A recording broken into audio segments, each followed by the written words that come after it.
Hello guys, good morning. Ayan, 3 days akong wala sa mood mag-vlog.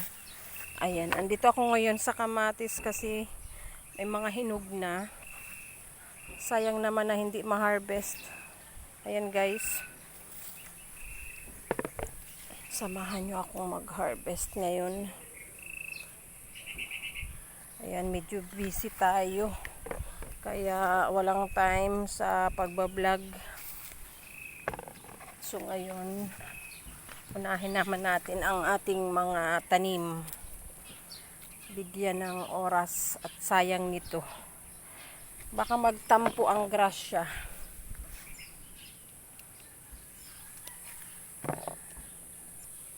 Ayan guys, ang gaganda.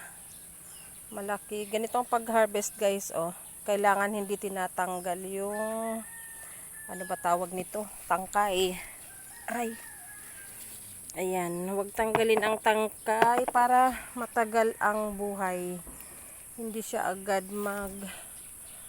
overripe or hindi mabulok. Pwedeng pang isang linggong nasa kusina kung hindi pa lahat magagamit pagluto. Ayan, ang gaganda. Ganito ang tamang pag-harvest guys. Hindi pa siya hinog na hinog. Yung parang manibalang lang, pero meron ng hinog na hinog. Oh. Ayan, ang ganda ng kulay. Ito ang kinaganda guys sa merong tanim. Kasi yung mga ginagamit natin, linuluto pang araw-araw ay hindi na binibili. So, ang binibili ko na lang guys ay isda. Kung mag-uulam kami ng isda, yun ang binibili ko. Ayan, may maliit, ang cute. Parang cherry tomato, pang salad. Ang binibili ko na lang ay isda. Kasi yung pag gusto namin magkarne, meron akong nakastock sa ref na karning baboy. Kung gusto namin magmanok ay magkakatay na lang kami. Marami kaming manok at pato. And ayun. Baka minsan. Baka minsan. Yung baka mahal. 400 ang kilo. So, minsan-minsan lang.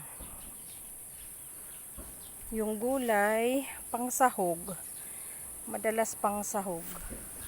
Ayan, ang ganda ng mga na-harvest ko guys. Medyo mainit na pero okay lang. Kailangan nating magpapawis. Ayan, merong maliliit. Para siyang cherry. Cherry tomato. Ayan, yung parang pang salad. Wow, gaganda. Piliin lang natin yung mga manibalang. Kasi okay lang na hindi lahat i-harvest. Ayan guys. Thank you guys for watching at sinamahan nyo ako sa aking pagbabalik. I'm back.